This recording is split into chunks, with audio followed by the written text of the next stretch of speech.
Hello everyone.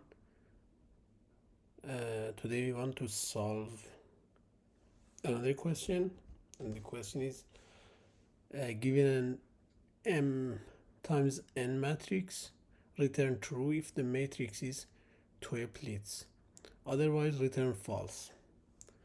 Okay, so um, a matrix is Toeplitz if every diagonal from top left to bottom right has the same element.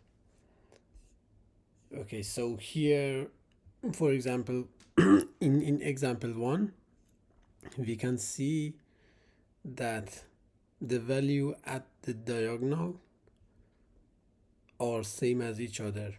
Here is 5, and then 5, 1, 1, 1, 2, 2, 2, 3, 3. Okay, and in this case we should return true. And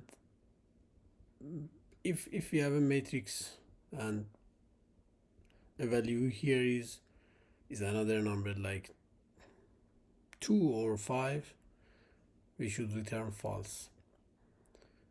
Okay, so in the other example here we can see that the value at diagonal is not same as each other, and we should return false.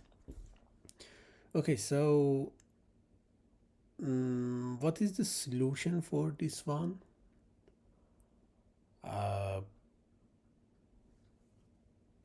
Okay, so I think that the most simple one is that we have to check every element at least one time to see to compare the value with the value in the row before and the column before. So before I go to solve this, consider that we start from row 1, row 0 or row 1 to the last one, and and for each column here we compare the value from the next row and next column. So from this row we compare this value with this, and then we go to the next column, we compare this to this, and then we compare this to this value. But the problem is that we are going out of bound for this scenario, so we can start from row 1 here and column 1 here. So when we start from here, we can compare the value at this row and column with the value with the previous row and column, that is 1, and then we move to this one and compare it with this one, and then we compare this one to this one. Okay, so for this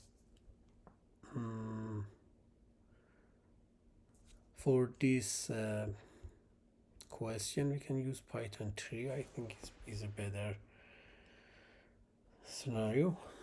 Okay, at the first step, if we have some edge cases,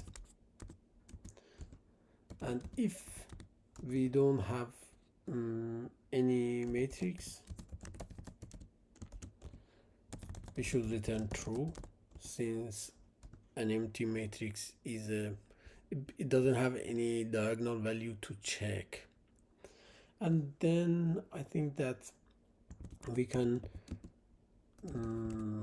calculate the number of rows of the matrix and number of the column, and then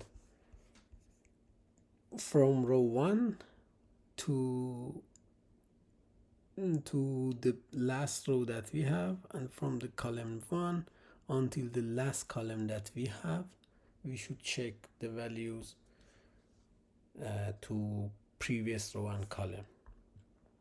Okay, so we say for row in range 1 and rows, for column in range 1 and columns, value at row at the previous row and column equal to matrix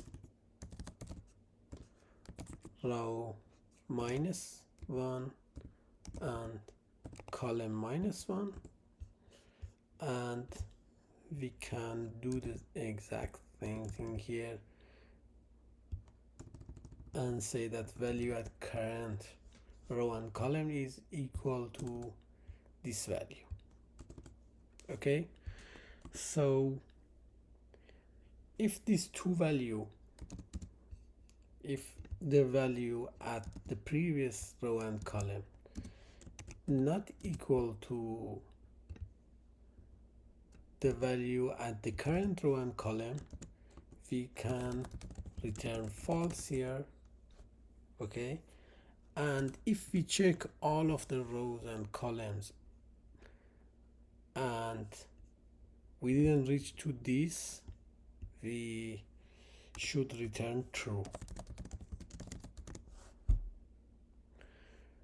Okay, so I think that's it. That's the solution for this question. And what is the time and the space complexity for this one? The time complexity is, since we have to go through all of the value in the array, the time complexity is O of rows times columns, the number of the rows that we have, and the number of the columns that we have, or we can say that O of n, which n is the total number of cell or value in our matrix. And the space complexity is we don't save anything here at this for this solution. We only have some constant number here, and the space complexity is O of 1. And let me to submit this. Okay, perfect. It works for all of the cases that we have.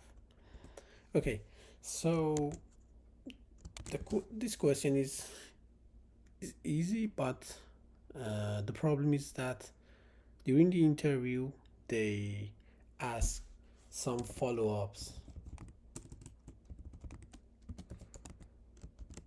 regarding to the same question, and the first follow-ups, let me to copy that here. The first follow-up is that if the matrix is stored on disk and we can load only one row of the matrix into memory at once, what is your solution? Okay,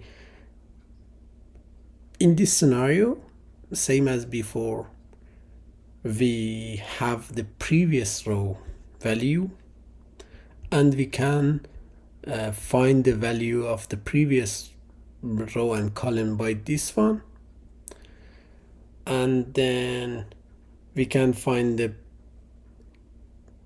current value. So let me to write something here.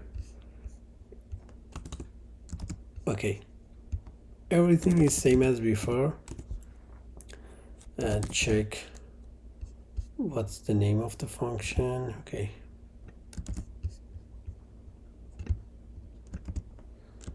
with one row, and we have the previous row, or yeah, load row and rows and columns. Okay, so we don't have this. The way that we can solve is that we know that the previous row is this row that is loaded, and assume that we have 0 at the first step. So it's kind of API that only load the first row for us. And then we can go with this approach that at each time we can say that current row is the, again, we call that function, and we say, okay, this is the current row. Okay, so here is the current row. We call the function and read the new row, and then here we can say that, okay, we replace this value with the previous value, and we can say, okay, if these two values are not equal to each other, we can return false. But we have one important thing here. We should update the previous row. The previous row is so the current row is changed to previous row here. Okay, so exactly same as before, only we need to consider loading the previous row at the first step, and then at each step we should update. Okay, so here is a syntax error, and at each step we should update the previous row, and that's it. This is the solution for the first follow-up. Okay, so the second follow-up is that matrix is too large to load a full row, and only partial rows can be loaded. What is your solution here? So the next follow-up is that we cannot say, okay, load the total row here. We have a partial part here, and we have to solve this also. Okay, so I think that this is a good follow-up to you to think about that, and please put your answer in the comment section, and please think about that, since they asked this question after you solve this this part. And yeah, that's it.